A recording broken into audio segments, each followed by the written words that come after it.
This program is staunchly anti-socialist. I am personally shocked by the movement's growing popularity among millennials. Well, look at this.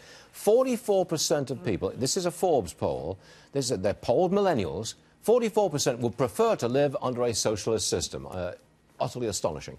Come on in, Marion Smith. He is the executive director of the Victims of Communism Memorial Foundation. All right. Marion, welcome to the program. Thanks for having me on. Obvious question right from the get-go. Why do 44% of millennials think socialism is just a fine place to be? Well, I think one thing is that millennials have grown up in a world where the Iron Curtain has already collapsed. The Soviet Union is no more. Another reason is that they have attended a high school. I'm a millennial. I'm fortunate that I had a wonderful homeschool and private education. But you do see that in high schools, Howard Zinn, a Marxist historian, is the most assigned historian. Karl Marx is the most assigned economist. They're taught a withering critique of the United States and our history. Serious? I mean, if you look at high school curricula, the history curriculum, that guy, Mr. Zen, Professor Zen, he's the most referenced. Well, there's historian? definitely, yes. I mean, that is a book that is assigned to high school students in history courses. And across the board, in terms of the curriculum, you have a Marxist interpretation of the United States. You're taught to hate our own society, imperfect though it may be. And then many of us arrive in college, and the only time we hear Marxism or communism is as an apologia for those ideas that they've just never been enacted correctly. Although since 1917, the Bolshevik Revolution, we've seen 40 countries experience communist rule, more than 100 million people killed in those societies as a matter of policy in peacetime by their governments. And every single experiment ended up either a collapsed economy or a totalitarian police state. So it has a 100% track record of failure. I'm not prepared to throw in Western European socialism, and I think it is a socialist, it is basically watered-down socialism.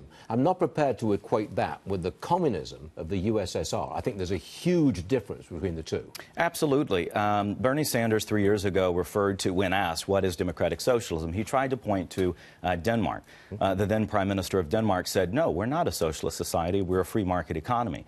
So I think you can have societies like in Europe talking about a high-tax welfare state, and that's one thing. You're absolutely right that socialism and communism, these Marxist interpretations of the individual and its relationship to the state, are very much interrelated. Marx and Engels didn't make any great distinction between the two, except to say that, you know, communism is the ultimate sort of utopian end goal that socialism is headed to. I like to say that, you know, Christians go to heaven and socialists go to communism.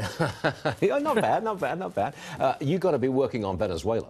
Absolutely. I mean, because they appear to have gone from democratic socialism straight towards Soviet communism almost. Well, what you had 20 years ago was Hugo Chavez running as a democratic socialist. The United States was the boogeyman. You know, capitalism was responsible for all the ills in society. At that time, however, Venezuela was one of the most prosperous countries in the Western Hemisphere.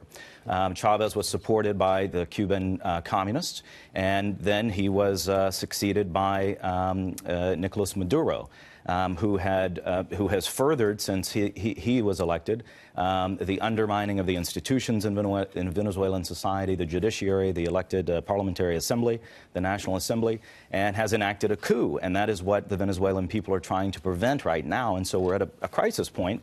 And if Maduro is not relieved of his position, because he is an illegal thug trying to exercise power right now. He is not the legitimate leader. But if he is not removed by the Venezuelan people, we will see the Western Hemisphere's second Marxist dictatorship solidified with the support of the Cubans. Oh, we don't want that. No. Marion Smith, thank you very much for joining us today. Thanks for having me. I'm sure you'll be back. Appreciate it, sir.